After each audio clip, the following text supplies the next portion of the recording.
नमस्कार, द्वारकाच किचनमध्ये आपलं स्वागत आहे। चला तर आज आपण वेगळ्या पद्धतीने धपाटे बनवूया। एकदम साधी सोपी रेसिपी आहे आणि अतिशय पौष्टिक आहे। तर ही मी कच्ची पपई घेतलेली आहे, छान स्वच्छ धुवून पुसून घेतली। आता आपण याचे मधून 2 काप करूया। थोडीशी लालसर आहे, कच्ची घेतली तरी सुद्धा चालते। तुम्ही त्याचे मधले बिया काढून टाकायच्या।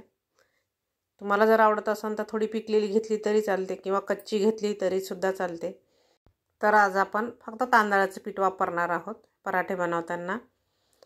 तर प्लीज लाईक करा, शेअर करा। ज्यांनी सबस्क्राइब केले नाही त्यांनी सबस्क्राइब करा।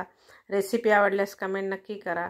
तर चला तर आपण आता काय काय साहित्य घेतलं आणि कसे बनवले ते बघूया। तर पूर्ण पपईचं मी साल काढून घेतलं आणि किसणीने किसून घ्यायचं आहे आपल्याला छान बारीक।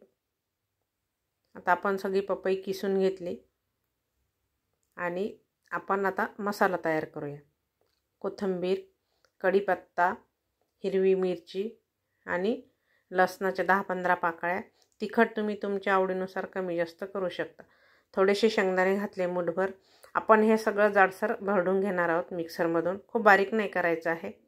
आता आपण हे सगळं मसाला केलेला आपण हे जे पपई किसून घातले त्यामध्ये घालूया।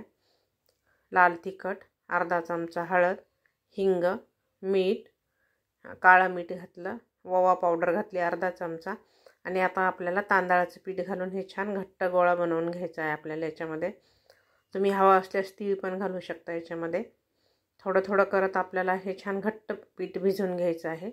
मी फक्त तांदळाचंच पीठ वापरलेलं आहे। तुम्ही ज्वारीचं किंवा थोडंसं गव्हाचं किंवा डाळीचं असे वापरून सुद्धा हे पराठे बनवू शकता। छान घट्ट असं पीठ भिजवून घेतलं। आता आपण थापून याचे पराठे बनवणार आहोत। थोडा वेळ 1-5 मिनिट मी भिजत ठेवलं पीठ भिजत आहे तोपर्यंत आपण चटणीची पण तयारी एका साईडला करून ठेवूया। म्हणजे लसूण सोलून ठेवला, मिरची भाजून ठेवली। गॅसवरती मी तवा गरम करायला ठेवलेला आहे। आधीच पीठ छान आधीच मळून ठेवलं होतं। छोटासा गोळा घ्यायचा आणि पाण्याचा हात घेत आपल्याला हे कपड्यावरती छान गोल थापून घ्यायचा आहे पराठा हलक्या हाताने।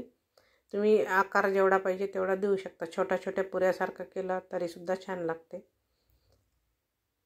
छान गोल हलक्या हाताने थापून घ्यायचा आणि मध्ये एक छिद्र पाडून घ्यायचा, म्हणजे आपण तेल वगैरे टाकतो तर पूर्ण याला लागल्या जाते। त्यावरती तव्याला सुद्धा मी तेल लावून घेतलं आणि आपण हलक्या हाताने उचलून हे कपड्यासहित आपल्याला तव्यावरती टाकून घ्यायचं आहे। थोडंसं तेल लावून घ्यायचं, त्यानंतर थोडंसं झाकण ठेवायचं। आता तव्यावरचा पराठा भाजतो तोपर्यंत आपण दुसरा पण पराठा बनवून घेऊया खाली।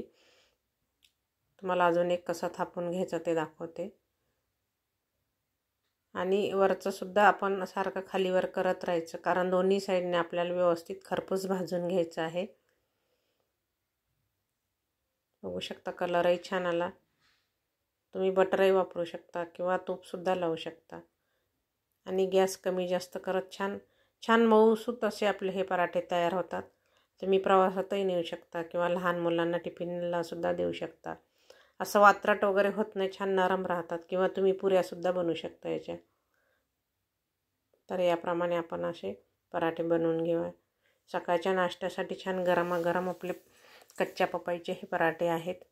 तर याच्यासोबत मी तुम्हाला आज कच्च्या कैरीची चटणी दाखवणार आहे। तुम्ही हे दह्यासोबत खाऊ शकता किंवा हे आपण ओल्या नारळाची चटणी बनवतो किंवा शेंगदाण्याची चटणी बनवतो किंवा नुसतं दह्यासोबत खाल्लं तरी चालते किंवा सॉससोबत। चला तर आपण चटणी बनवूया। हिरवी मिरची, लसूण, जिरे, अर्धी वाटी शेंगदाणे आणि अर्धी वाटी मी कच्ची कैरी घेतली। साधं मीठ घातलं, काळा मीठ, जिरे, थोडीशी साखर आणि हे मिक्सरमधून थोडंसं फिरून घेणार आहे। थोडे पाणी घातलं मी। छान मस्त आपली चटणी तयार झाली। तुम्ही दही पण घालू शकता। वरून छान जिरे, मोहरी, कढीपत्ता, हिंगाची फोडणी घालायची। छान आपली कच्च्या कैरीची चटणी तयार झाली। तर हे पराठ्यासोबत ही चटणी खूप छान लागते। तुम्ही या पद्धतीने नक्की करून बघा। रेसिपी आवडल्यास कमेंट नक्की करा। आणि कच्च्या पपईचा कसा वापर करायचा ते आपण बघितलं, कारण नेहमीच आपण वेगवेगळ्या प्रकारचे पराठे खात असतो। तर आज आपण तांदळाचं पीठ वापरलेलं आहे आणि कच्च्या पपईचे हे पराठे बनवलेले आहे। छान मऊ बघू शकता तुम्ही। चवीला तर अप्रतिम आहे। तुम्ही नक्की या पद्धतीने करून बघा।